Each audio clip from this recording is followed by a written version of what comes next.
Hi, everybody. Dr. Dennis Ciccone from Ciccone Wellness, Health and Weight Loss Center. I'm so excited you're here today. I am with Nurse Nicole here, who is going to be co hosting this event with me. I'm so excited to have her here. Not only is she a practitioner that helps lots of clients, but she's been through the program. So she understands nursing. She works as a coach herself, and she has been through the program. So we're going to be covering a lot of information today.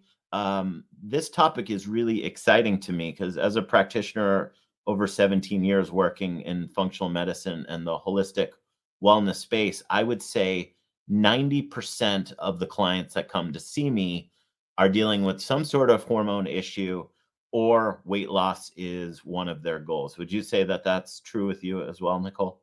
Yeah, for sure, for sure. Yeah, yeah. Mhm. So these are things patients are looking to get help with. So this is a topic that Nurse Nicole and I really wanted to talk about because we have some suggestions clinically and just give you some steps that you can start to do to make some changes for your overall health. So before we dig into it, I do want Nicole just to introduce herself a little bit about her story. There's some on the screen here, but go ahead, Nicole. The space is yours. Yeah, so um, just wanted to introduce myself a little bit. Thanks to Dr. Dennis for letting me join today. Um, yeah, I've been a practicing nurse for I think 20, like 29, 30 years now. Trying to calculate that back to when I graduated. Um, but yeah, I mean, my specialty has always been community health, always, through the years of nursing, some things that I noticed was just lack of follow up, lack of comprehensive care. My patients, just collecting different medications without really having um, solutions to anything. That medication would lead to another medication, and pretty soon, people would come with all these diagnoses, all these medications, and really struggling with where to go from there. And it started to kind of create some disheartening feelings with me. So that led me to creating a little bit more passion towards finding, root causes for symptoms. Symptoms are certainly there to let your body know something's going on. Most medications are to cover up those symptoms or just put a band-aid on those symptoms. So I started to, take courses, get certifications in different forms of health coaching, nutrition coaching, diet coaching. I had some health issues of my own in my early 30s. Went through a fitness weight loss journey, which I still am going through, of course, because that's a lifetime and a lifelong journey.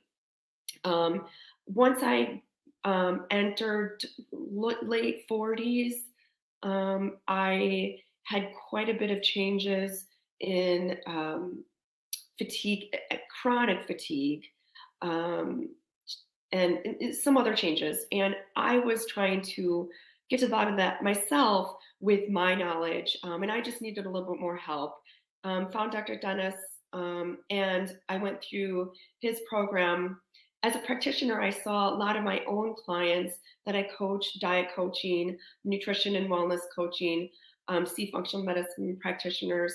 And when I saw Dr. Dennis's approach, it was just so comprehensive, starting from the bottom, going through all the phases, and tackling one thing at a time instead of just tackling one thing.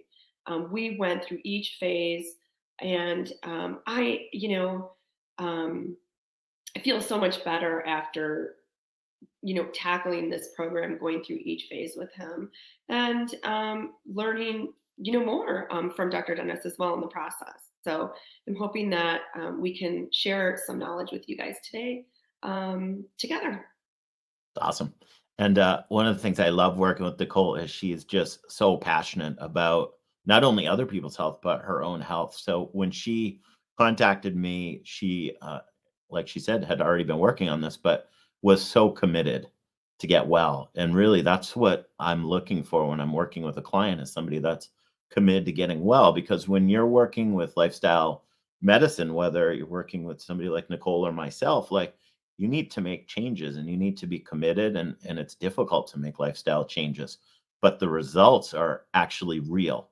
Whereas if you do a medication, it's an easy solution or a surgery, but it's not a real sustainable change. So Mhm. that's what we're looking for with clients. So again, so glad everybody's here. Um, Nicole and myself, whoever's not speaking, will try to engage in the chat. But yeah, stay interactive, and we're so glad you're all here today. So let's get into it. So the most common symptoms that we see with clients that come in that are struggling with hormonal issues are things like belly fat. And as I go through this list, give me a yes in the chat if you struggled with any of these that are on the screen or as I'm going through them, and write an all in the chat if you struggle with all of these issues. Okay.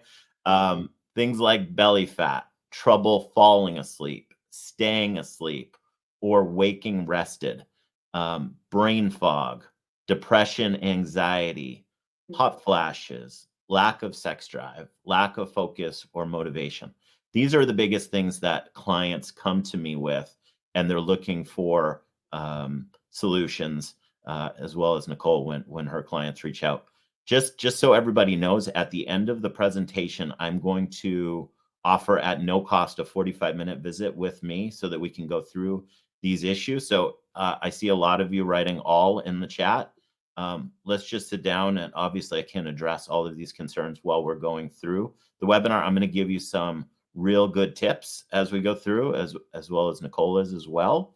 But if you do want to talk to me one-on-one, you will have that opportunity. We usually charge $99 for that. We're going to waive it for anybody that's on this webinar. So yeah, we're going to look at addressing each of these issues as the main focus of the event for today. What I want to start with you, because for any of you who have followed our website or are aware of our four-phase approach, you can certainly learn more about that at the website, CicconeWellness.com. And you can learn more about it, our four-phase approach, and then learning more about how we approach these things for health. One of the things you'll know about me is I like to do testing. I like to know what's going on. I don't like to guess. If we know what's going on with testing, patients do a whole lot better. We save a lot of time, money, frustration, and energy because we know exactly what to do and how to do that. So that's where testing comes in. So I want to share with you a test you can do at home. So I want you just to take some notes on this. This is a free test. It's going to let you know how well your adrenal glands are working. And the reason this is so important is the adrenal glands are what get fatigued when your body is under tremendous amounts of stress. And I'm pretty sure most of us on here have been under some stress at some point. Mhm. I think we Um, all live in a state of stress right now. Yeah, I think so. So I would say stress is definitely a billion-dollar industry, but it's certainly growing every year. The world is getting faster. There's more stress. There's more responsibility. Um, Between social media, our kids, and just the way the world is changing, stress is probably the biggest factor why I see patients getting sick in the office. So get out your pen and paper. This is the way that you do this test at home. So you can do this for free and you can see how your adrenal glands are actually functioning. So you're going to get into a dark room. You're going to wait 1 minute to let your eyes get accommodated to the darkness. And then you're going to get in front of a mirror. You're just going to shine either a pen light or some sort of light towards your pupil after that minute. And what should happen is your pupil should constrict, and it should stay constricted for 2 minutes. If it starts to dilate less than 2 minutes into it, it means that you have either adrenal fatigue or adrenal exhaustion. And both of these are indications that the adrenal glands and hormones are one of the primary reasons for your symptoms. And it's an indication that further testing is necessary. I'm going to give you some at-home things that you can do as well, but and we'll also talk about the testing we do today. But this is just, free thing at home. You go and you check it out. If you're having trouble doing this in front of a mirror, you could obviously also get a friend or a loved one to be there with you where they're actually shining the light, so you don't have to be in front of a mirror, and they can time it so you can just look straight ahead and see how you respond to that, and they can take those measurements for you. So again, free test to do. Look at the adrenal glands, see if you're fatigued. You're going to wait 1 minute in the dark, and then it shouldn't dilate for 2 minutes. 2 minutes is the point that you're looking for. Right. Dr. Dennis, I've had Yeah, people do this test, and they've um, noted that their pupil will pulse kind of back and forth between constriction and dilation, and that would be an abnormal result as well. correct. Yep. Thank you. That's good. So if we know that we're under stress, what are we going to do? What do we do for stress relief? So I'm going to go through some techniques that we have, and then Nicole's going to go through a breathing technique that she likes to use with her clients. And these are all just things you can start to do to start calming your body down. The problem is we tend to be much more stressed in our lives, and we don't take time to relax for ourselves. And a lot of times it's like a cell phone. You can use a cell phone all day, but you need to charge it. And it doesn't take as long to charge it as it does to wear down the battery.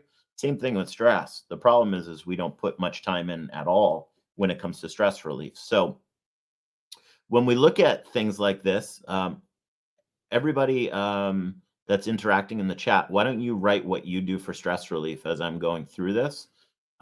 Gives me a good gauge too of what other people are doing. But the biggest thing I find is people don't find time for it. They don't find dedicated time. They will make time for their kids, their work, their friends, anybody else except for themselves. So the first thing you can do is just make time, schedule it like an appointment with somebody else. I love these answers. Breathing, exercise, these are great techniques. But make time, whether it's exercise, whether it's a breathing exercise, whether it's Bible time, church time, a bath, a nap, a walk outside. Yeah, these are great. Like any of these types of things, start to schedule a time so that you're consistently doing it each day. Not only is it going to help the adrenal glands relax, but there's something that happens in your body which your brain just realizes and recognizes when you're actually taking time for yourself, that it actually appreciates that. So make the time, schedule it. You're worth it. Most of the people that I take care of are females, not all of them, but most of the patients I take care of are females that are running a family or managing a lot of other things that, again, takes their time. Understand when you are out of commission, that affects a lot of people. So take time for yourself. It's really important. I'm giving you permission. It's doctor's orders. Okay. So many of my females, I will tell you, they feel so guilty spending money on themselves, taking time for themselves. They just have all this weight of the world where they're managing everything. They know they cannot fall apart, and there's just such a demand on them. I am giving you permission to take time for yourself. It's really important. And what will happen is you'll be more productive in every other thing you do. The 10-10 trick is something I like to do. So this is very easy. It's just a kind of a mental trick you do with yourself. If there's a stress or something that's going on in your mind, you're just going to ask yourself, you're going to identify what you're worried about, and you're just going to say to yourself, if this isn't going to affect me 10 years from now, I'm not going to spend more than 10 minutes thinking about it. You could also do the 5-5 trick. So if it's not going to be bothering me potentially 5 years from now, I'm not going to spend more than 5 minutes worrying about it. Gives yourself permission to spend a little bit of time thinking about it, but put it into relationship to that this most likely isn't going to be a big concern. I don't remember what the statistic is, but I think it's 90 something percent of the things we worry about never happen. Right. So, I mean, we worry about a lot of stuff and our minds are always running. That tends to happen more with estrogen. So females struggle with that sometimes a little bit more than men. Men seem to not care or move on a little bit faster. That's kind of a testosterone side of things. Mhm. But it's important to understand that that's how the hormones work, and you can control this. You can look at it and just say, okay, I'm not going to spend more than this amount of time working on it, or do some of these other techniques that we're going to talk to you about. Um, the finger thumb reprogramming method. This is a technique that I use with almost all of my clients because most of my clients have some sort of recurring thought that goes through their head that they're worried about, whether it's a spouse, something they're saying about themselves, something they're worried about with their children, something to that effect that is almost like a record playing over and over and over in their heads. So what you do in this situation is first you identify what that thought process is. And again, it should be recurring on a regular basis that these things are going on. So you're going to identify what the thought is, then you're just going to acknowledge that it's there. So the first is just acknowledge it's there. And then what you're going to do is replace that thought with something that is true, but also empowering. Okay. Your brain knows if you like make something up, like if you're looking at a garden and you're like, I have a beautiful garden. Like your brain knows it's not a beautiful garden. So you can't lie to yourself. But you can say something like, this garden needs some work, but we're continuing to make progress every day, or something like that. So has to be something that you feel empowered by when you say it, but it's also true. And when you say it to yourself, you're just going to touch your thumb and your middle finger. It's that simple. And basically what you're doing is you're telling your brain that this is important when you make this movement and to remember it. And what's going to happen is over time, for those of you who have seen records, right? Some of us are older than others. They don't have records anymore, or, not much. So basically what happens is there's a groove that goes on in your mind, and you're just in this pattern. And what you have to do is every time you identify the pattern and do your finger and your thumb, you're creating a new groove. The difficulty with this is you have to be very intentional about it. And you have to catch it each time, because if not, then you go back to the old groove. So you have to train this new pattern. Once you do, it becomes subconscious. It's going to be your new pattern. It's what your mind will say to you all the time. So again, it takes some work to do there. Again, it's a free technique, but it takes some energy because you need to really be aware and be guarding your mind when you're looking at these things. So, Nicole, you want to share your breathing technique that we had talked about? Oh, yeah. So I call it box breathing, and it's kind of like the 4-4-4 method. So you can set a timer anywhere. A lot of things that I've come across with my clients when we talk about managing stress. I don't have time for that. I don't have 30 minutes to do yoga. I don't have 30 minutes for meditation, and that stresses them out as well. So I like to keep things very small. You can carve out time when you're in your car, when you're um, reading, anything that you can start out very small. So set an alarm for 1 minute. Let's say you only have 1 minute. It's the 4-4-4-4 method. So you would breathe in for 4 seconds, hold for 4 seconds, then exhale for 4 seconds, hold that exhale then for 4 seconds, and repeat. Technically, you would want to repeat that for 4 minutes. However, if you don't have that much time, or that amount of time creates some anxiety for you, start very low. You can incorporate this as an acute response to stress for something that's causing anxiety in an acute situation, or you can do it as an ongoing thing before you start your day at your desk, before you open up your laptop. Do that quick 2 minutes maybe. You can chant those 4 seconds out loud each time as kind of a chant, or you can chant inside your head, depending on where you are, of course. I often recommend people do this before they go to bed too. It's just part of their sleep hygiene. Get in bed, maybe sit on the side of the bed with their feet grounded if you can, and do this for however many minutes you think you have at night. That kind of starts that rest and recover part of your central nervous system, and will Mhm. help with sleep, and inducing good restful sleep too. Yeah, awesome. I love it. And lots of people are familiar with the fight or flight response, right? Like that's what we're in most of the time. Most patients don't know that the opposite of that is rest and digest. Mhm. So when you're doing a breathing pattern like this, not only are you going to sleep better, you're going to digest your food better.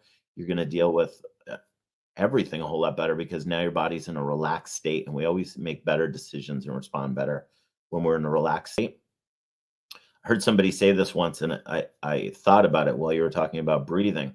Two of the things that people do when they're under tremendous amount of stress are eat or overeat, and they Mhm. smoke cigarettes, right? So these are things that it's very interesting. If you look at it, your brain is so smart that it will subconsciously force you to do things so that it can get what it needs. And both of those activities force deep breathing. Mhm. Something to think about, right? So if you're smoking, you see they're breathing deep. If they're eating too much, they force down the diaphragm and you have to take deep breaths. So both of those activities actually force deep breathing and it changes that pattern. You can actually get the effect of what those behaviors, those bad behaviors that you've learned, is just by doing like the box breathing that Nicole's talking about. So that's a great technique. Yeah, So and everybody, I would recommend doing the breathing nasally, not through your mouth. Keep your mouth closed. so you go in and out through the nose, Yeah. Mhm. feeling It's relaxed 4 already. seconds. Yeah, it's 4 seconds, so it shouldn't be that difficult to, get in and out through the mouth. Again, that nasal breathing is hard for some people, but nasal breathing also has its own, positive effects, cellularly on your cellular level too. So, if you can, do nasal. If you can't, nasal in, mouth out, with the goal to do nasal only. Awesome. Love it. It's a good tip. All these little things, like just get these things in. That's the key. Most of the time we're not getting them in. You don't have to be perfect at these things, but every tip makes them better and better. And obviously we work with lots of clients, so Yeah.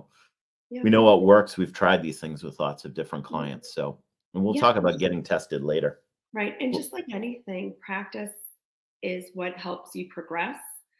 So let's say you struggle with one of these techniques that we've mentioned, just keep doing it. Practice, just like anything, you need to practice relaxation too, and it will become easier and more relaxing as time goes on. yep, great tip. So the next thing I want to talk about is some supplements. So if you are not a current client of mine and you do not have a full script account already and you are interested in either of these supplements, just write 10% in the group chat and I will personally send you an order for these supplements. You could buy one or both of them. I'm going to talk about them now, but um, I'll send you a 10% off through our full script account for your first order so that you get a discount while you can try these out. These are two of my favorite supplements, especially dealing with stress um, in the office. So, California Poppy specifically helps to minimize the effects of emotional stress. So, if you have stress that's coming into your body or you're experiencing stress, California Poppy is going to not only help that calm down a little bit, but it actually blocks the physiological effects that that's going to have on your adrenal glands. So, if you did that test, the eye test we talked about, and your adrenals are stressed, just by using poppy whenever you're under stress, you're not going to fix the problem, but you're going to keep it from getting any worse. And sometimes that's the first place we start is just stopping the damage that's going on. The Mhm. California poppy is one of the best selling herbs we have in the office. It's my favorite herb as a small business owner and managing stress on a regular basis and my family and everything. I can feel the effects of poppy almost immediately. My recommendation is a half a teaspoon twice a day for regular stress or anxiety. And then some of my patients will actually use it for pain relief, more significant anxiety, or even help with sleep. So the recommendation for that is 1 teaspoon every 20 minutes, up to 4 total teaspoons. So, like if you're using it for sleep and you're going to bed at 10 o'clock, you take 1 teaspoon at 9, 1 teaspoon at 9:20, 9:40, and 10. You may not need all of that, but if you do, that's the progression you go through. The other one is ashwagandha. So ashwagandha works with the adrenal glands as well, but it's an adaptogen. So if your adrenals are low, it's going to help to elevate. If it's high, it's going to help to bring them down. So it's a very smart herb when it comes to looking at that. So ashwagandha, can you take it with low blood pressure meds? Haven't seen any contraindications with that, Danielle. So I have no problems with my patients with blood pressure medication taking ashwagandha or poppy. So these are two that you can start to use. Again, ashwagandha is going to help to kind of modulate what's actually already happening. California poppy is going to keep it from getting worse. Ultimately, the way to fix these problems that we're talking about was the last slide. We don't want you relying on supplementation or medications. Your body is able to do the stuff itself. Sometimes it needs a little bit of help while it's getting back to where it needs to be. Because again, we're under tremendous stress, but ultimately you want to start working on those lifestyle habits and then use these to just help in the process as needed. So two great supplements we use in the office. Yep. The next thing I want to show you is what true testing looks like. So when you're looking at true testing and supplementation through a test we call the Dutch test. So this Dutch test, it's a urine test, stands for Dried Urine Test Comprehensive Hormones, and it's going to measure all of these different hormones. It also measures your cortisol levels, which are a marker that comes from the adrenal glands, at 4 different measures throughout the day. So we're actually looking at, a full 24-hour cycle of how your body is metabolizing different hormones through the day. And again, the things I want you to see on this, and then I'm gonna have Nicole share a little bit from a nurse perspective, but also as a patient perspective, is I want you to see at the top here, cholesterol. So many clients that come in may have high cholesterol when they start to meet with me, and their doctors will just give them a medication to lower their cholesterol. But I want you to understand the body doesn't make mistakes. So when you're looking at things like this, there's a reason your cholesterol's high. So if your hormones start to go low, your cholesterol has to elevate in order to increase that so that you're able to make those hormones. So now if you take a medication that lowers that cholesterol number, you're actually creating damage to what it's trying to do, and those other hormones are going to have issues. So that's why you'll notice a lot of the side effects of cholesterol meds, which we did a heart health masterclass you can get on our website last month. We talked about statins specifically with cholesterol and how many of the symptoms affect brain health and sex health and how hormones function. So when you're looking at hormones and there's a hormone problem, instead of just trying to address the issue with like pellets or hormone replacement therapy or whatever that is, look upline because there's usually a reason that these things are happening. So anything you want to add to that, Nicole? No, I'm, exactly, everything you said. Just going off of one lab cholesterol means absolutely nothing. You do need to follow up with all the other, things that happen below that are related to cholesterol. It is a cascade. Your sex hormones are derived from cholesterol. That is the top of the food chain. So if that's off or being controlled by, like Dr. Dennis said, a statin, then you just have all the roots of that cascade are being affected. Yeah, and I would say this too, like your body is designed in a certain way that each of these hormones play a role and they're important. Like Nicole and I were talking before the event started of like how much more difficult it is working with a client when one, they're on a medication, or two, they've had an organ removed, because it's not that we can't work with them, but it makes it more challenging because now you're working uh, outside of normal physiology. So you have to make sure you're making concessions for all those other changes and addressing additional issues that aren't the way it was designed to be. So like when Tara's asking about like tamoxifen or Lupron, these are things that are really important to measure your Dutch test. Your medical doctor most likely has never given you this test. But when I'm looking at somebody like Lynn too just said she has pellets. So think about this. Your hormones metabolize and the way your body breaks them down to get them out of the body, it is very specific. So there's like, I'm not going to go into this too much, but there's a 2-OH pathway down here. Can you see my cursor moving, Nicole? I can, yes, I can. Okay, No, I and then can't. I'm sorry, I can't. No. that's okay. On the bottom of the screen then, there's a 2-OH, a 4-OH, and a 16-OH pathway. That's how your estrogens are actually metabolized. So in a situation where, let's say, there's breast or uterine cancer, what the medical community does is they just give you tamoxifen, which blocks all of your estrogen producing hormones and metabolites.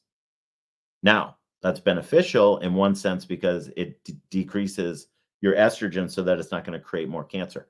But estrogens are important, and there are actually metabolites that are the bigger concern. And by us looking at a Dutch test, I can actually measure that and see whether your risk is actually high for breast or uterine cancer.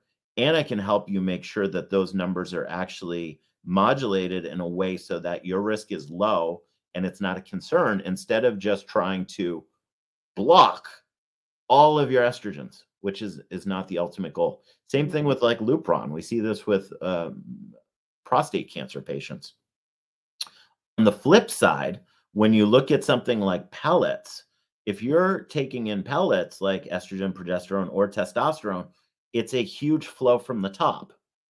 Okay, so if your body is metabolizing in the position where it's making more of this cancer rich environment and DNA damage is occurring, and now you add a bunch of um, kindling to that fire, your risk of cancer goes up.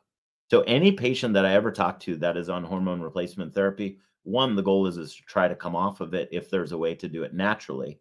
But the other thing is making sure that those metabolites are not in a position that you're creating cancer, and then we can help to minimize what that DNA damage is, even if you're still on the pellets.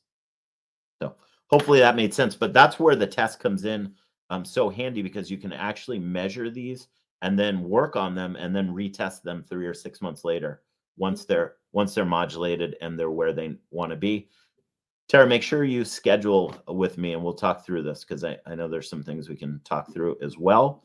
Um, but this test is a lot, right? We need to look at how to look at all of these and not impact what's going on above the stream. So there's a lot that goes into this, but it makes a difference. And this is a test that I think every female should have done at least every 2 years.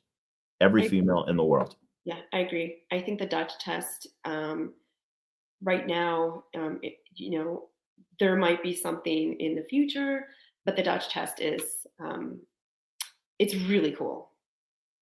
Yeah, gives so much data to be able to work on and get you ahead of things. Like mammograms, for example, their early detection. This is even ahead of that early detection. So far we talked about testing the adrenal glands. We gave you some free tips to be able to test it. Also manage it from lifestyle ways. We talked about some supplementation, some more advanced testing. Now I want to give you some more application when it comes specifically to belly fat. So um, with our patients, we have a weight loss program in our practice that is very, very successful. One of the things that we look at is burning fat, and something that's really important just when you're thinking about trying to lose weight and get off belly fat specifically is I call it the fridge and the freezer mentality. So understand that anytime you eat a carbohydrate or a sugar, think about it as going into the fridge. And think of any time that you don't burn that, it stores as fat and then it's in the freezer. And you cannot access the freezer until you empty the fridge.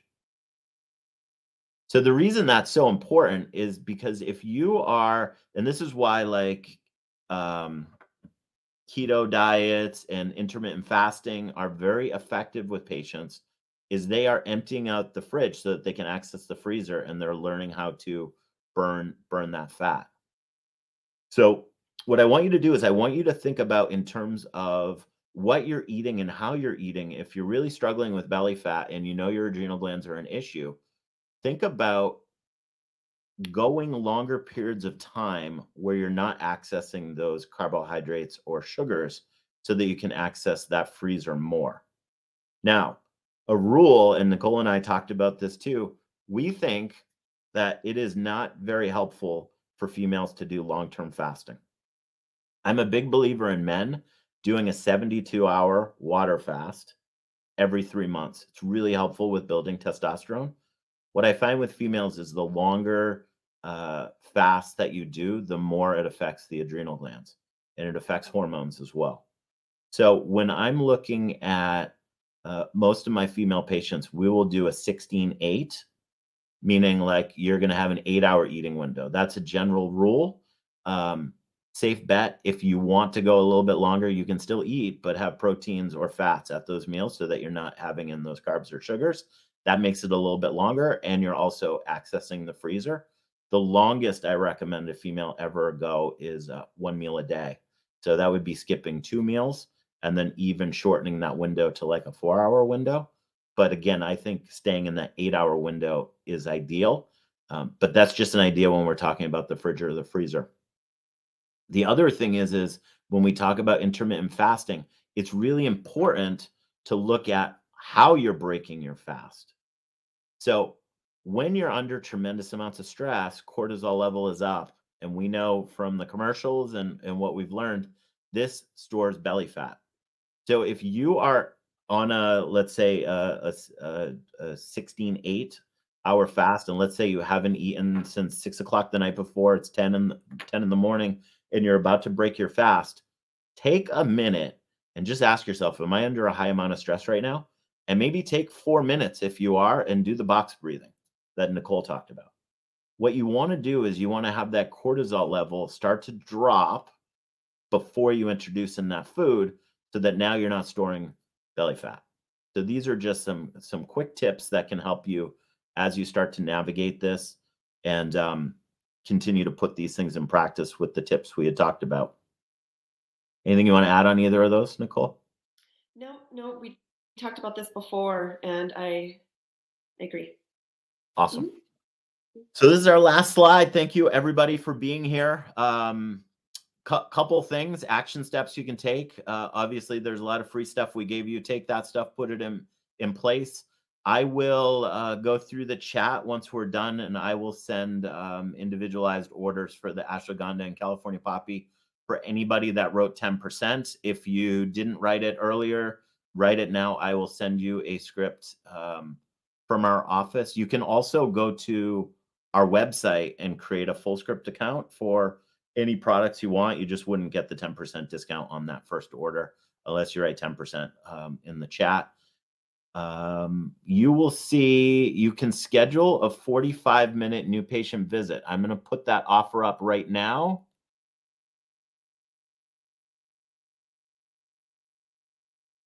So can everybody see that?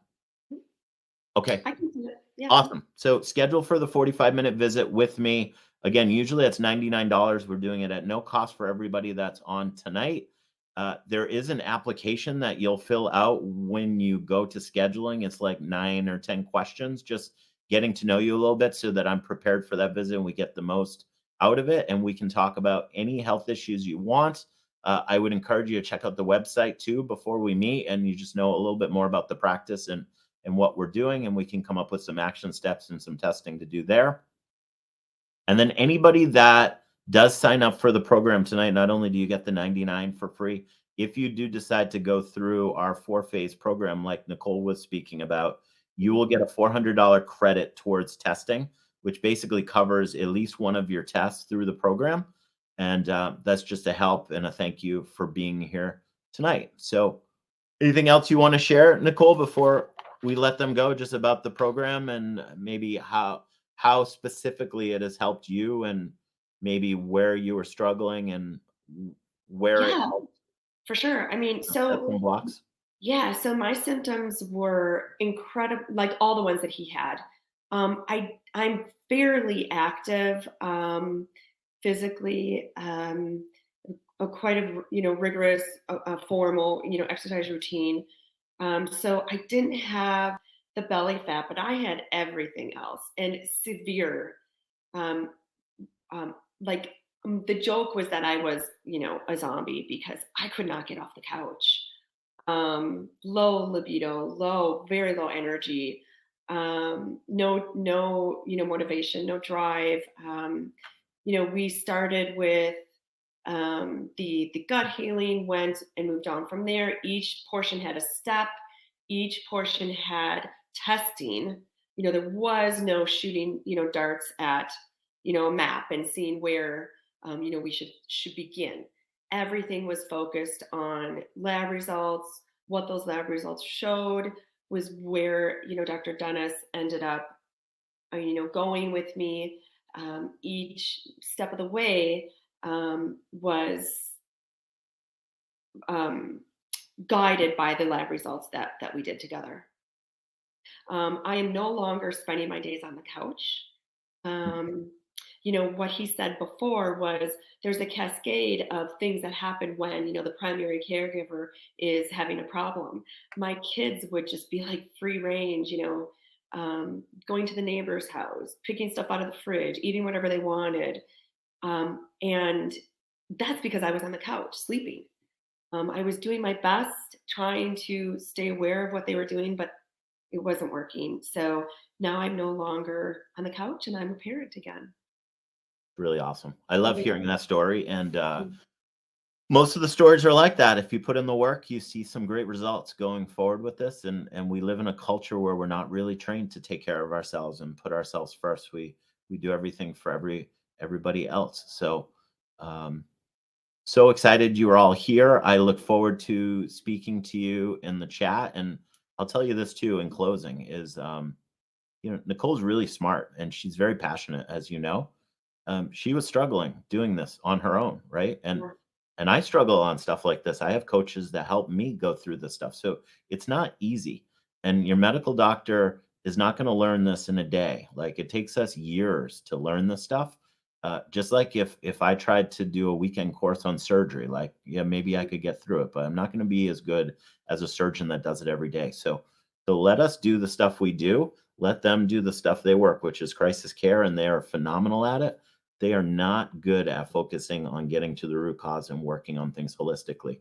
And I have had clients reach out to me that have spent in excess of $10,000 trying to solve problems that did not solve because either their functional medicine practitioner was thinking medically, was a medical doctor trained that left it because they weren't so happy, but they still think medically. Um, if you go in the right order and you follow this process we're talking about, you'll save tons of money, energy, and frustration. So Trying to. I'll leave you with that. Yeah. Yeah. I've seen same thing. In my practice too, my wellness coaching, I've seen a lot of people go through functional medicine, different functional medicine practitioners. Um, um, and they're always searching for a new one after 6 months because they still feel poorly. So now that I have Dr. Dennis, I refer everybody back to him. Of course, some people don't listen and they wind up spending more money and more time, but it's well worth the investment in yourself, and like, how much money do we spend on our cell phone bill every month? How much money do we spend on soccer practice or, gymnastics for our kids? What is it worth for us? It's Yeah, definitely, the best money spent is on your wellness and health. yeah, for sure. Well, thanks again, Nicole. Thanks everybody for Thank being you, here, Robbie. and we'll take care. Thanks. Take care. Bye.